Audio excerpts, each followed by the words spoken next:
ഹരേ കൃഷ്ണ. രാധേ രാധേ ശ്യാം. ഓങ്കും ഗുരുഭ്യോ നമഃ. നമ്മളെല്ലാവരും ഓരോ ദിവസവും ഭഗവാന്റെ അനുഭവ കഥകൾ കേട്ടുകൊണ്ടിരിക്കുകയാണല്ലേ. ഇങ്ങനെ ഭഗവാന്റെ അനുഭവ കഥകൾ കേൾക്കുമ്പോൾ നമ്മുടെയൊക്കെ മനസ്സിൽ, നിങ്ങളുടെയും എൻ്റെയും ഒക്കെ മനസ്സിൽ തോന്നും ഇത്രയും പെട്ടെന്ന് ഗുരുവായൂരിൽ പോയി ഒന്ന് തൊഴണമെന്ന്. ആ കണ്ണനെ കൺകുളിർക്കെ കണ്ട് ഭഗവാനെ പ്രാർത്ഥിച്ച് ഭഗവാൻ ഒരനുഗ്രഹം, ഒരനുഭവം തന്നിരുന്നു എങ്കിൽ എന്ന് നമ്മൾ ആശിച്ചു പോകും അല്ലേ.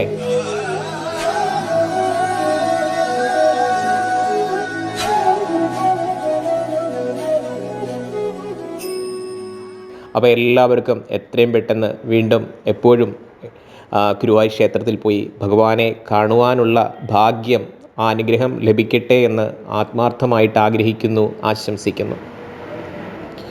ഇന്ന് ഭഗവാന് ഒരാൾക്ക് മയിൽപ്പീലിയിലൂടെ, ഭഗവാൻ ഏറ്റവും ഇഷ്ടമുള്ള കാര്യമാണ് അല്ലേ, ഭഗവാന്റെ ആ ശിരസ്സിൽ അല്ലേ, ആ തിരുമുടിയിൽ മയിൽപ്പീലി വെക്കുക എന്നുള്ളത്.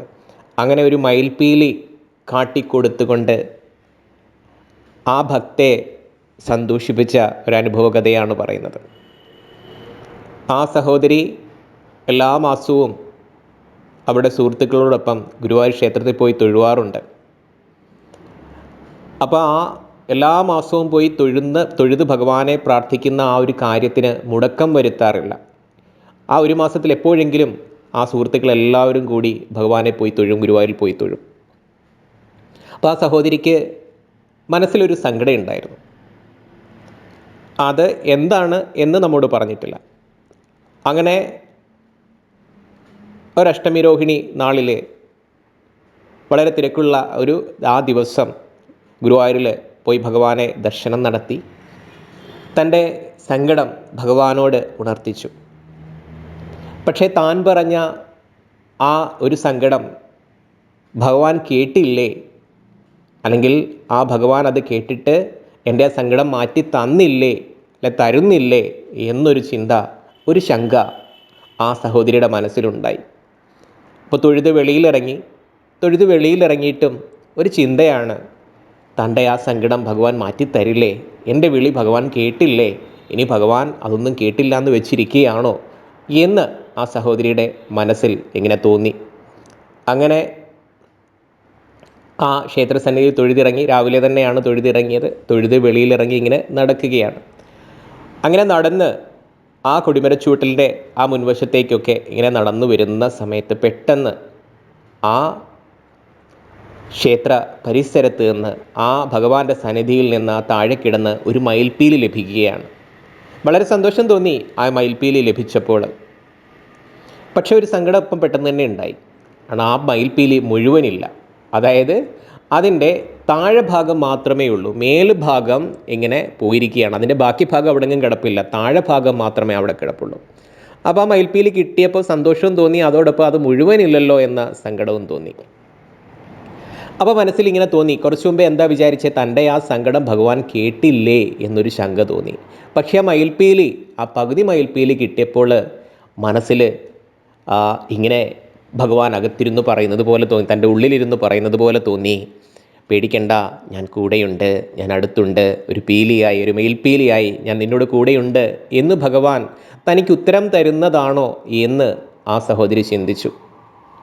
അങ്ങനെ ഉച്ചപൂജയൊക്കെ കഴിഞ്ഞ് അവിടെ നിന്നും അവരുടെ വീട്ടിലേക്ക് യാത്ര പോയി. ആ പോകുന്ന വഴിയിലെല്ലാം ഭഗവാൻ തനിക്ക് തന്ന ഈ അനുഭവത്തെക്കുറിച്ച് ഓർത്ത് മനസ്സിൽ സന്തോഷം തോന്നി. എങ്കിലും ആ മുഴുവനായിട്ടുള്ള മയിൽപ്പീലി കിട്ടിയില്ലല്ലോ എന്ന സങ്കടം ബാക്കിയും. അങ്ങനെ രാത്രി തന്നെ വീട്ടിലെത്തി. അങ്ങനെ പിറ്റേ ദിവസം സഹോദരി രാവിലെ എണീറ്റ് ഭഗവാനെ പ്രാർത്ഥിക്കുകയൊക്കെ ചെയ്തതിന് ശേഷം അവരുടെ ആവശ്യങ്ങൾക്കായി പുറത്തേക്ക് പോവുകയാണ്. അപ്പോൾ എന്തോ ചെറിയ ജോലിയൊക്കെ ഉണ്ട്. അപ്പോൾ ആ ജോലിക്കായിട്ട് പുറത്തിറങ്ങി ജോലി സ്ഥലത്തെത്തിയിട്ട് അവിടെ നിന്ന് പുറത്തേക്ക് പോകുവാനായിട്ട് എന്തോ ഒരു ആവശ്യമായിട്ട് പുറത്തേക്ക് പോകുവാനായിട്ട് ഇങ്ങനെ ഇറങ്ങുകയാണ്. ഇങ്ങനെ ഇറങ്ങി നടന്നങ്ങോട്ട് കുറച്ച് ദൂരം ചെന്നപ്പോഴേക്കും അതാ അവിടെ കിടക്കണു, ആ നിലത്ത് അവിടെ കിടക്കണു ഒരു മയിൽപ്പീലി.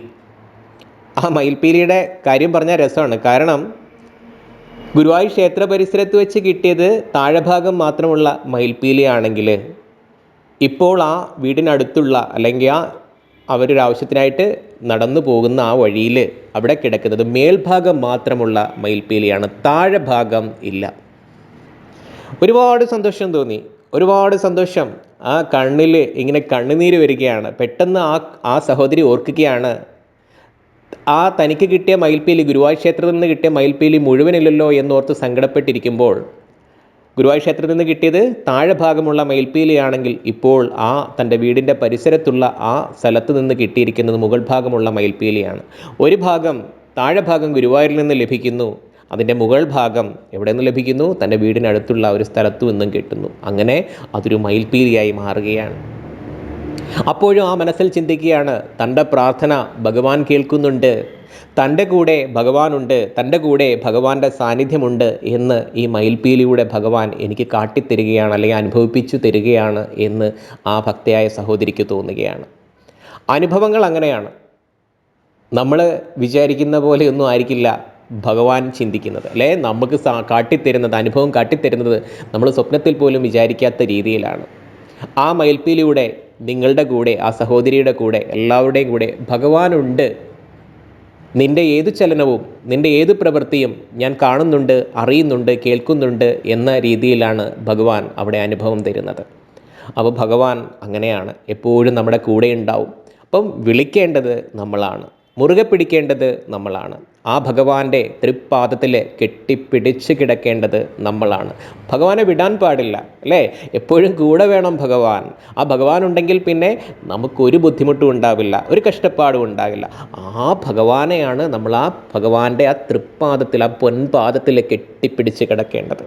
അങ്ങനെ കെട്ടിപ്പിടിച്ച് കിടന്നു കഴിഞ്ഞാൽ ഭഗവാൻ ഒരിക്കലും നമ്മെ വിട്ടുപോകില്ല, കേട്ടോ. അപ്പോൾ ഭഗവാന്റെ കൃപാകടാക്ഷം എല്ലാവർക്കും ഉണ്ടാകട്ടെ.